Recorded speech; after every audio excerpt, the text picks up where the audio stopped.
Lopez wants it away. And it's hit deep to left center. Andrew Jones on the run. This one has a chance. Home run! Mike Piazza and the Mets lead 3-2. Bartolo has done it! The impossible has happened! This is one of the great moments in the history of baseball. Ladies and gentlemen, Mets fans of all ages, here is your host, Nick Durst. Hello, Mets fans. Welcome back to another edition of Bleav in the Mets. I'm your host, Nick Durst. Thank you for tuning in right here on our YouTube channel or on the Bleav Podcast Network. If you haven't already done so, make sure you subscribe to the YouTube channel so you never, ever miss an episode. I want to talk today a little bit about spring training with what's going on so far. I don't read much into anything going on in spring training other than the injuries. We discussed the Senga injury last week's episode and what that means for the team moving forward here. Going to be a brief episode, but just want to highlight and talk about some of the players that are getting some playing time early on here that potentially could make an impact this season at the big league level. First and foremost, we got to talk about Drew Gilbert. He was the big prize possession in the trade for Justin Verlander. He is supposed to be a center fielder. Now I'm hearing maybe they might move to right because his arm is just so great. We saw him have a big relay throw in the game the other day. Drew Gilbert here, a lot of the season and the success of this team could potentially rely upon Drew Gilbert. If he comes up in May and he is the Mets version of Corbin Carroll, what he was with the Diamondbacks last year, and he's the rookie of the year, and he's just really that good, great defense, hitting, has some power, some steals, great arm. Mets could be looking at something good here. So if you're a Mets fan, you have to be excited by Drew Gilbert. You have to hope that potentially he is going to be on the roster at some point this season. And there should be opportunities for him because if you look at the Mets outfield, you have Starling Marte, who's coming off injury. Brandon Nimmo, he's locked in. He should be good, but he has some injury history. And Harrison Bader, who has a major injury history. The bench is Tyrone Taylor. So inevitably, Marte or Harrison Bader are going to go down with an injury. And you're going to be able to call somebody up to play the outfield. And obviously, they'll probably move Jeff McNeil out there and move things around and toy. But I think if Drew Gilbert is doing well, they should call him up. However, I don't think that's going to necessarily happen. Different regime, I get it last year, but Ronnie Mauricio was destroying the baseball, and he didn't get a call up till August when it was too little too late. So a lot of this comes down to the arbitration stuff and whatnot. But if Drew Gilbert is in a scenario in AAA where he's batting over 300, has some power, stealing some bases, and you have an injury of Harrison Bader or Starling Marte, and you're playing Tyrone Taylor every day, who's batting 220, I'd rather take the risk on the young guy and see what he could be. Call him up, see what we got out of Drew Gilbert. Let me know your thoughts. Do you think Drew Gilbert's the real deal? Comment below. Send us a tweet at Bleav in the Mets, BLEAVINTHEMETS, or same thing for Instagram and Facebook as well. Let me know. What do you think? Is Drew Gilbert the real deal? Could this guy potentially be the reason why the Mets could make the playoffs this year? And is he going to be a cornerstone piece to years for come? It's going to be interesting to see where everybody factors in this organization. We're going to talk about Acuña soon and Jett Williams. There's just not enough space for the two of them and Gilbert and Clifford, along with Nimmo.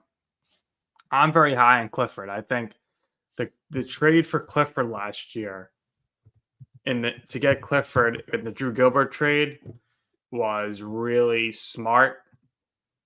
Ryan Clifford here, he's a lefty, plays some first, plays outfield.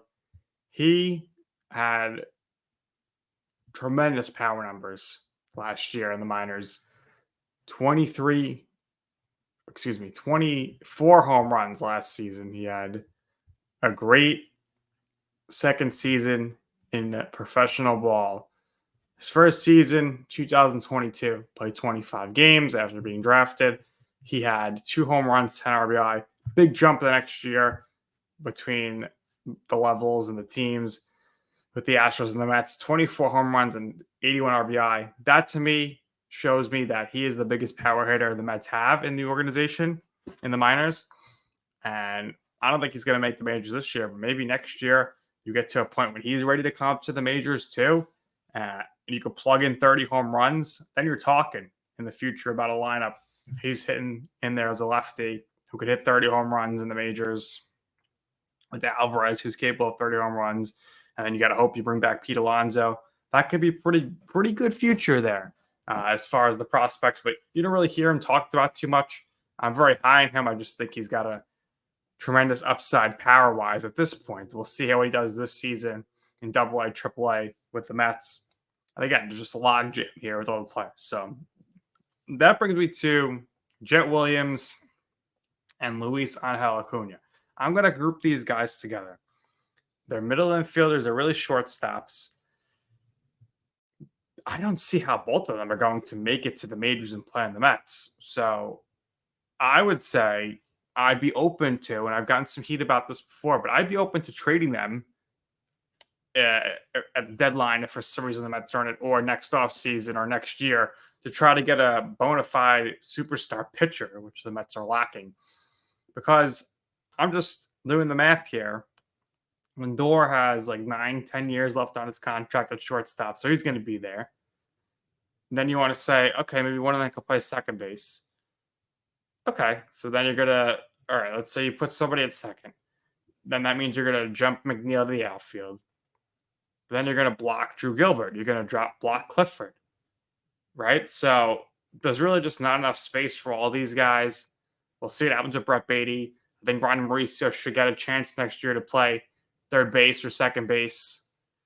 So there's just not enough space for all these people. So I'd be open to the idea of trading a Williams or an Acuña next year to get an ace-type starting pitcher, which the Mets need. If they go into next year with the same rotation as this year, there's going to be a lot of problems. They're going to need probably 4 new starting pitchers next year, most likely, unless some of these starting pitchers from the minors develop and are in the rotation, which is a possibility. So let's say, let me know your thoughts. Would you be willing to trade a Williams or an Acuña to get an ace pitcher, a top-of-the-line rotation guy, a Cy Young Award winner with a lot of control moving forward? To me, Luisangel Acuña, he's a highly touted prospect because of his last name, but he's not like his brother. He doesn't have the power. So he's, he could be a weapon, though, with the stolen bases, but he's never going to be that all-star MVP level. So take that for what it is with the last name, couple that in there with what his production, his power numbers are going to be. So not a lot of power. So if you have to move him, maybe move him at some point. And listen, I'm not a betting man, but if I had to potentially like bet on Jett Williams, Luisangel Acuña, Drew Gilbert, Ryan Clifford, will they all make it to the majors and be New York Mets and have long careers? I am going to bet no. And if I wanted to bet and bet on stuff like this or sports games, who's fast, why not? The Cut app would allow me to do that. And the Cut app, it's a peer-to-peer social betting platform that's legal in over 40 states. They have customizable odds, tracking capabilities, and an entire social network with group chats, user profiles, and rewards, all payments, and there's no need for Venmo. So listen, why don't we try to bet? Can we see if we could bet on the Mets, these prospects potentially not all making it to the majors? Because I think that's a safe bet. Never happens where all the prospects come up and make it to the majors and are superstars.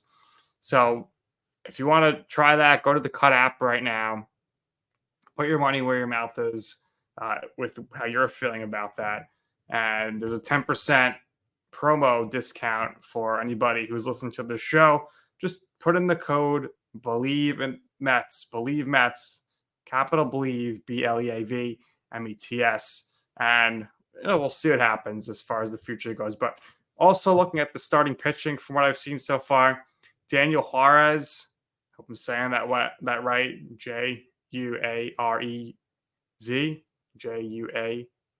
Juarez. He's a lefty, 23 years of age. He's impressed me so far in spring training, getting the big outs. So maybe he's a player that could pop up in the bullpen this year. And Nate Lavender, he's just striking everybody every time he comes in the game. So he's somebody to keep an eye on. Trey McLaughlin, he's pitched 2 innings and didn't give up any runs. So there could be some talent here. Tyler J, another guy, 2 innings, 1 run. But it's so early to even discuss like this stuff. But you got to be encouraged by the flashes you've seen so far from some of these players who are getting some big outs, or not big outs, but they're getting outs. They're not getting up runs. That's what you want to see from the bullpen. So we'll see if any of these guys end up making the team. I'm sure the Mets will go through at least 20 relievers this year, as they always do, because the relievers on paper in the bullpen, very iffy, to say the least, if you've listened to the show. But let me know your thoughts. Comment below if you're watching on YouTube. Like and subscribe, of course. Or tweet us or leave an Instagram message on the post, comment, or on Facebook at Bleav in the Mets, BLEAVINTHEMETS. I'm on X and Twitter at Nick_Durst. And I'm on Instagram at Nick Student Stuff. And until next time, everybody, let's just hope for the best. No more injuries, please. And let's go, Mets.